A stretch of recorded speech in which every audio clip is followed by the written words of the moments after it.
चलो आज शुरू करते हैं कक्षा 12 का सेकंड चैप्टर उद्धव प्रसंग। यह उद्धव प्रसंग जगन्नाथ दत्त नाकर द्वारा रचित उद्धव शतक से लिया गया है। उद्धव शतक की रचना इन्होंने सन 1929 में की थी। वहीं से आपके कोर्स में ये चैप्टर लिया गया है जिसका नाम है उद्धव प्रसंग। इसमें कहानी उस समय से ली गई है जब श्री कृष्ण जी मथुरा चले गए थे और वहां से बहुत दिनों तक वापस नहीं आए। गोपिकाएं व्याकुल थी, परेशान थी। तो एक दिन गोपिकाओं ने कहा भी है, परसों को बिताई दई बरसों, तरसों कब पानी पिया परसों। लेकिन जब गोपिकाओं की फिक्र, गोकुल की फिक्र जब श्री कृष्ण को हुई तो उन्होंने अपने स्थान पर उद्धव जी को मथुरा भेजा, गोकुल भेजा। जब गोकुल आते हैं उद्धव जी, तो उद्धव जो थे वो बहुत ही ज्ञानी व्यक्ति थे और उन्हें अपने ज्ञान पे बड़ा गर्व था। उद्धव जी का मानना था कि हम जाएंगे और गोपिकाओं को समझा बुझा के वापस आ जाएंगे। लेकिन होता सब उल्टा है।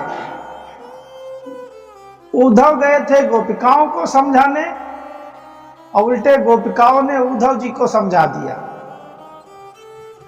और उद्धव जी से कहने लगी कि उद्धव जो सूधो गहो वही मार्ग, ज्ञान की तेरे जहां गुदरी है, को नहीं सखी मानी है एक श्याम की प्रीत प्रतीत खरी है। किसी ने एक नहीं सुनी और उद्धव जी गोपिकाओं को अपने रास्ते पर ले जाना चाहते थे और बल्कि गोपिकाओं ने उद्धव जी को अपने रास्ते पे ले गई। वही प्रसंग है। तो प्रसंग वहां शुरू होता है जब उद्धव जी पहुंचे हैं गोपिकाओं को समझाने के लिए। भेज मन भावन के उद्धव के आवानी की, सुधि ब्रज ग्वारी न के पावनी जब लगी। उझा की पद पंजनी के कंजाने पे, पेखी पाती छाती छोहानी सब लगी। हमको लिखो है कहा, हमको लिखो है कहा, हमको लिखो है कहा, कहानी सब लगी।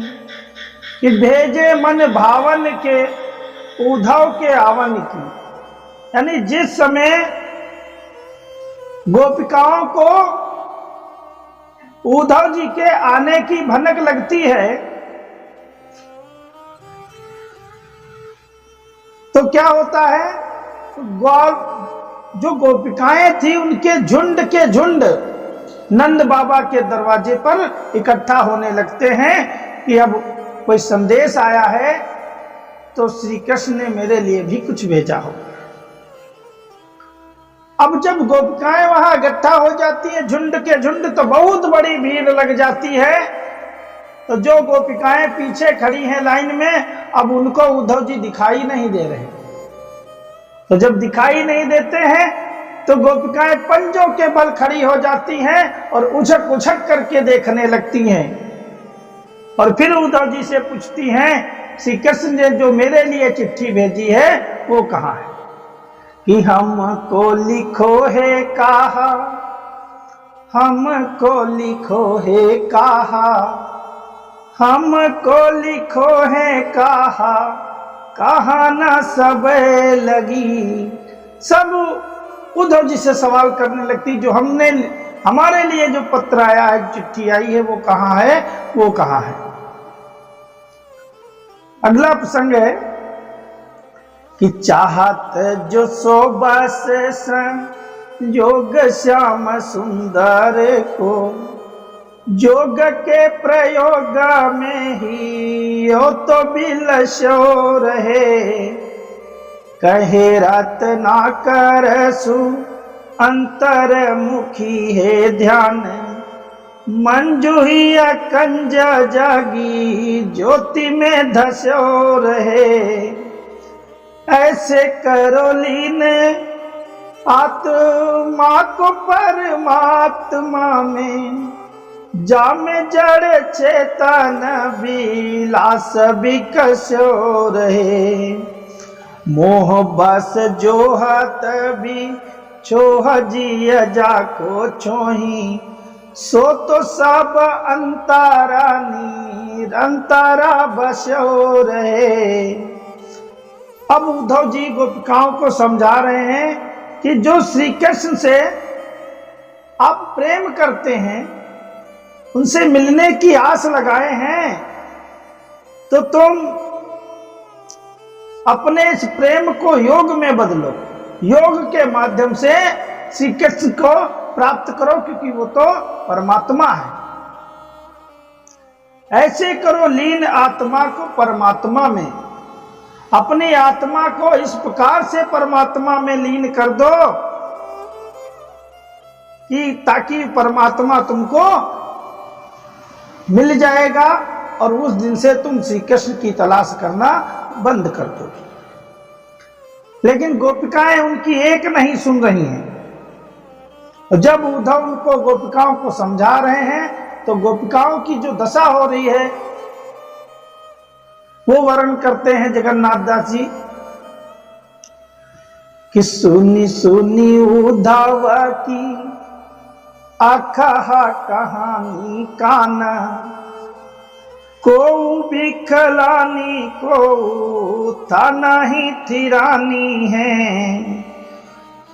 को कहे रत्ना कररी सानी बर रानी को बिलखानी बिकलानी बिथकानी है। को सिद्ध सानी को भरी द्रग पानी रही, को झूमी घूमी परी भूमि मुरझानी है। को श्याम श्याम के बाकी बिल कानी को मला करे जो थामी सहामी सुखानी है। कि सुनी सुनी उद्धव की आकहा कहानी कान। उद्धव जी ऐसी बातें गोपिकाओं को बतला रहे हैं जो सुनी सुनी नहीं जा रही हैं, तो उनकी बातों को सुन करके कोई कोई गोपी तो जहां पर स्थित थी वहीं पर खड़ी रह जाती है, कोई नाराज हो जाती है, कोई उद्धव को बुरा भला भी कहने लगती है, कोई रुष्ट हो जाती है और कोई कोई पसीने मत्तर हो जाती हैं और किसी किसी की आंखों में आंसू निकल पड़ते हैं। वो विचार करने लगती हैं कि जिस तरह से उद्धव जी हमें बता रहे हैं परमात्मा से मिलन का रास्ता, उद्धव श्री कृष्ण से मिलने का रास्ता, इस तरीके से क्या हम श्री कृष्ण को प्राप्त कर पाएंगे। लेकिन गोपिकाएं अगली ही लाइन में उद्धव को हड़काते हुए कहती हैं कि कान दूत कैंधो ब्रह्म दूत हैं पधारे आपो, धारे प्राण फेरन को माती ब्रज बारी की।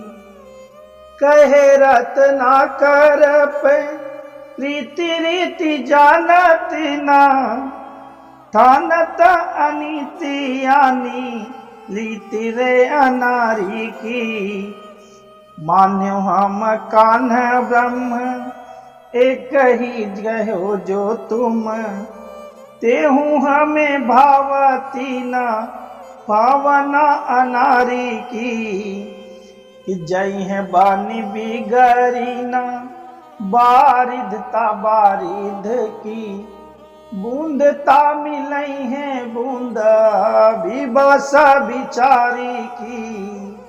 उद्धव को फटकारते हुए गोपिकाएं कहने लगी कि अपने आप को तुम श्री कृष्ण का दूत काहे कह रहे हो, ब्रह्म की सिफारिश कर रहे हो तो अपने आप को ब्रह्म का दूत कहो, कान्हा का दूत कहां हो तुम।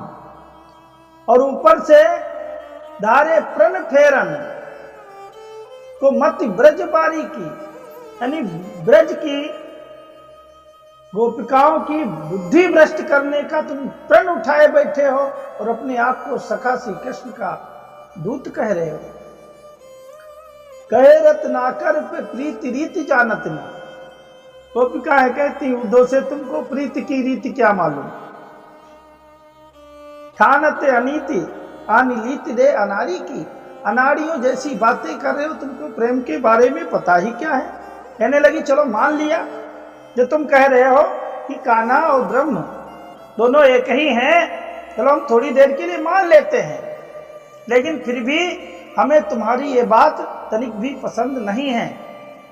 हमको एक नाम से प्रेम है, वो श्री कृष्ण है, भले ही ब्रह्म ही श्री कृष्ण हो, लेकिन हमको उस ब्रह्म से कोई लेना देना नहीं है। मेरे तो गिरधर गोपाल दूसरो न तुम, मात्र मुझे श्री कृष्ण से ही मतलब। कि जय है बन बिगड़ी न बारिधता बारिध की, बूंदता मिलई है बूंद विवश बिचारी। यानी अगर बारिश की एक बूंद समुद्र में मिल जाए तो समुद्र के अस्तित्व पे कोई प्रभाव नहीं पड़ेगा, लेकिन बूंद का तो अपना अस्तित्व ही समाप्त हो जाएगा। गोपिकाएं स्वयं को बारिश का बूंद बता रही हैं और ब्रह्म जो है वो सागर के समान है, अपरंपार है। तो कहती है अगर हम ब्रह्म में, आप कह रहे हो अपनी आत्मा को परमात्मा में लीन कर लो, तो अगर परमात्मा में हम लीन हो जाएंगे तो उससे हमारा क्या फायदा होने वाला, हमारा तो अस्तित्व ही खत्म हो जाएगा, लेकिन ब्रह्म के अस्तित्व पे कोई प्रभाव तो पड़ने वाला नहीं है।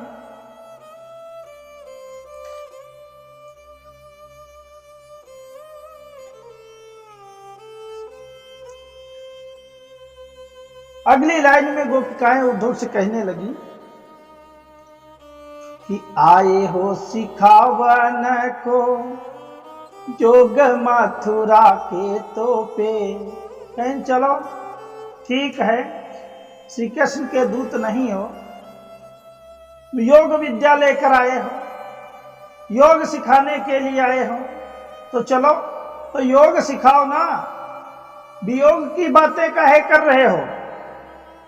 कहने लगी कि आए हो सिखावन को योग मथुरा के तो पे, उद्धव ये वियोग के वचन बतराओ ना, कहे रत्ना कर दिया कर दरस दीनो, दुखदारी बेको तो पे अधिका बढ़ाओ ना, टूकी टूकी हुई है मन मुकुर हमारो हाय, चूकी हूँ कठोरा बन वाहन चलाओ ना, एक मन मोहना तो बसी के उजार्यो मोही, हिया में अनेका मन मोहन बसाओ ना।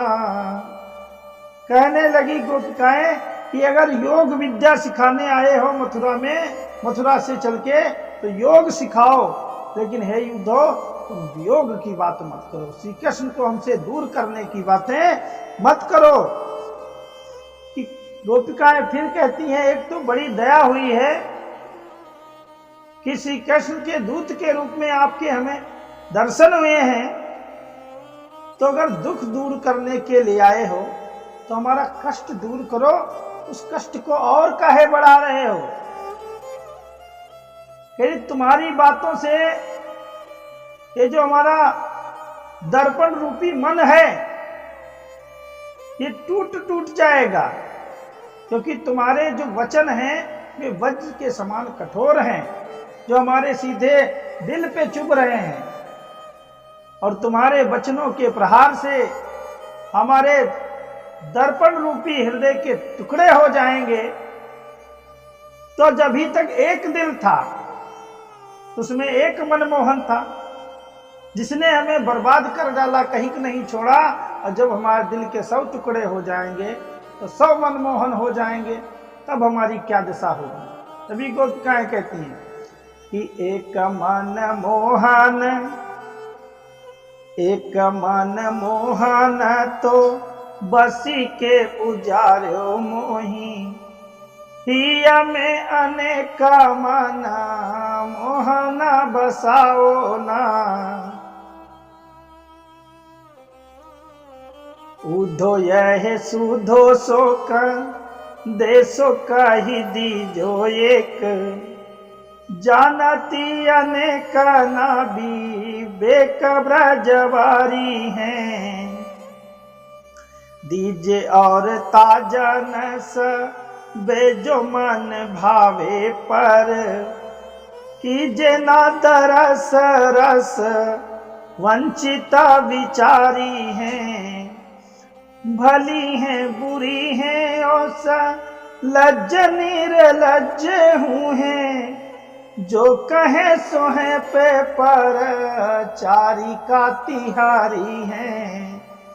कहने लगी कि हे उद्धव, अब तुम मथुरा वापस जाओ और वापस जा करके ये हमारा सीधा सा संदेशा हमारे श्री कृष्ण से कह देना जाके कि ये जो ब्रज की महिलाएं हैं ये और कुछ सुनना नहीं चाहती हैं, ये दुनिया का ज्ञान उनके पास मत भेजिए।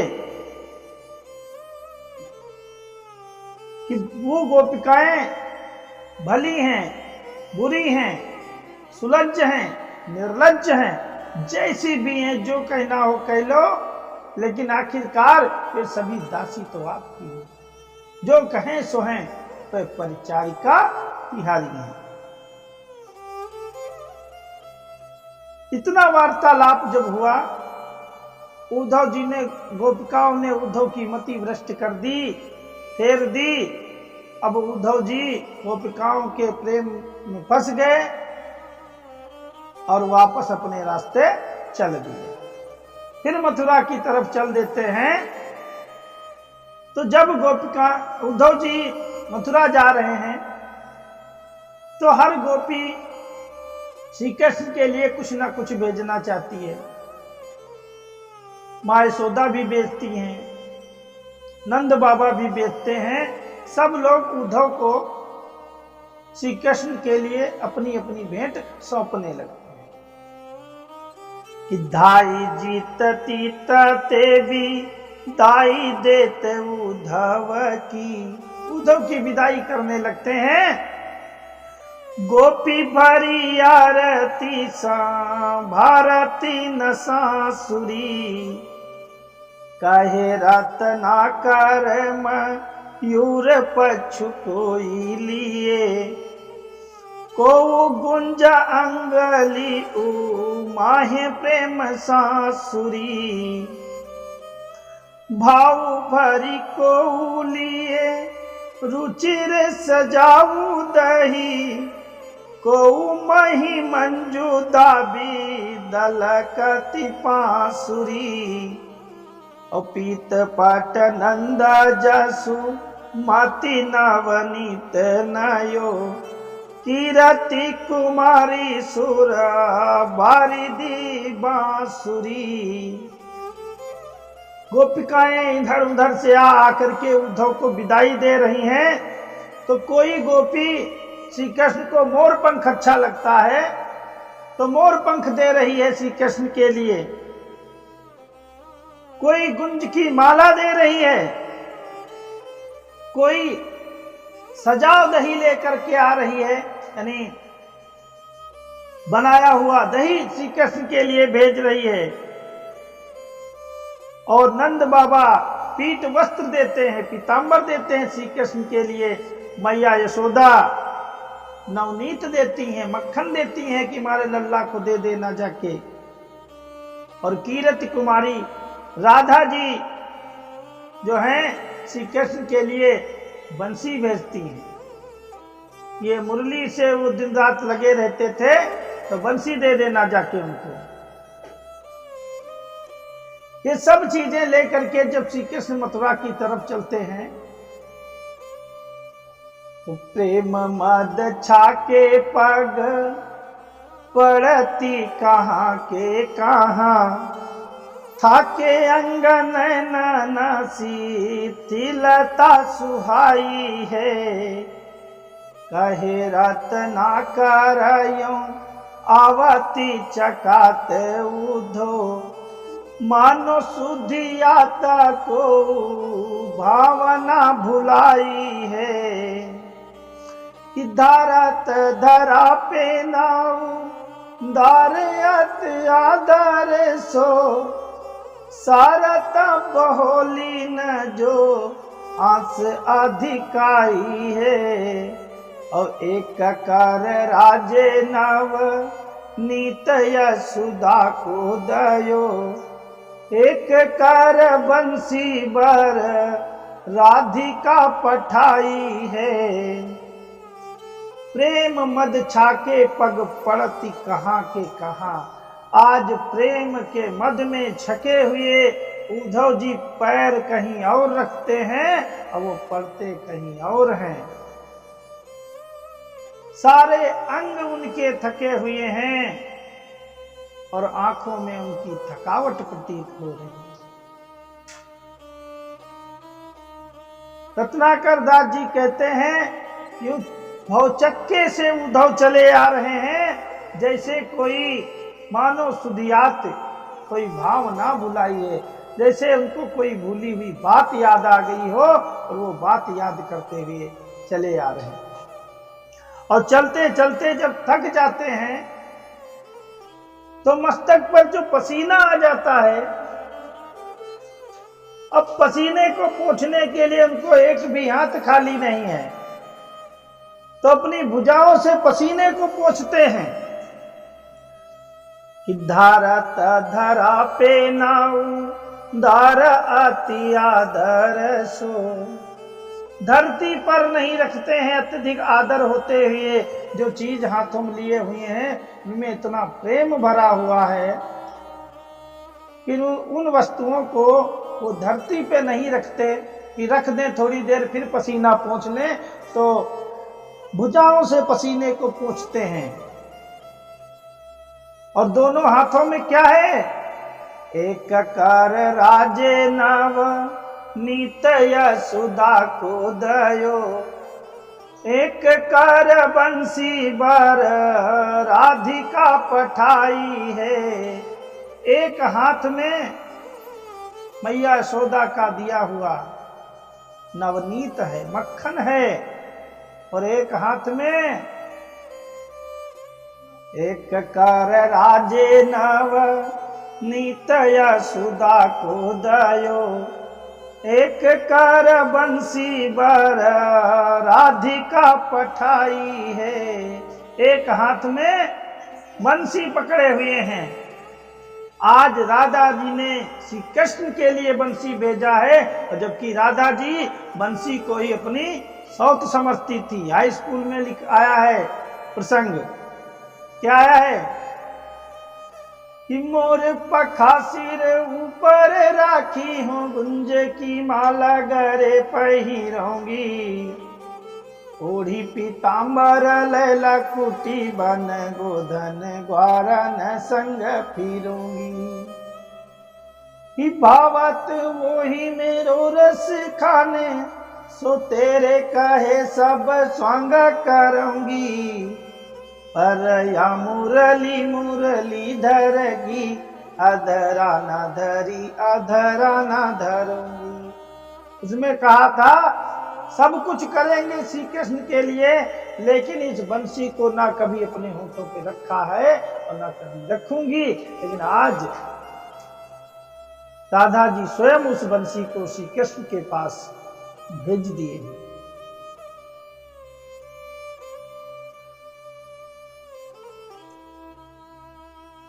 जब श्री कृष्ण जी अब मथुरा पहुंचते हैं तो उद्धव जी से श्री कृष्ण जी ब्रज का हाल जानने का प्रयास करते हैं कि यहाँ हो आए, क्या हाल चाल है वहां के। तो उद्धव जी श्री कृष्ण को जवाब देते हैं कि छावते कुटीर कहूं रम्य यमुना के तीरे, गौन रौन रेती से का दापी करते नहीं। कहते हैं उद्धव जी कि अगर आपकी दोस्ती का सवाल नहीं तो वहीं कहीं यमुना के किनारे एक कुटिया बना लेते और रौन रेती में ही रह लेते, मथुरा कभी वापस नहीं।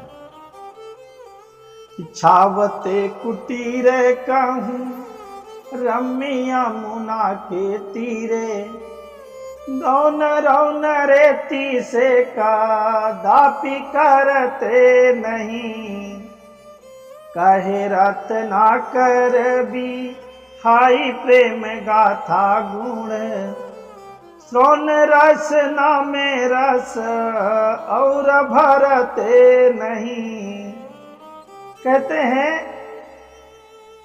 कि जो हमने ब्रज जाके प्रेम की गाथा सुनी है तो उसके बाद अपने कानों को बंद कर लेते और उस प्रेम के अलावा कोई आवाज नहीं सुनते। गोपी ग्वाल बालन के उमड़ती आंसू देख। हे श्री कृष्ण जब हम मथुरा आ रहे थे तो जो गोपी ग्वाल बाल वहां के लोगों में आंसू थे, उन आंसू अगर आपकी दोस्ती का सवाल नहीं होता, उन आंसुओं को देख करके मैं यहाँ कभी कदम नहीं रखता, मैं ब्रज का ही होके रहता।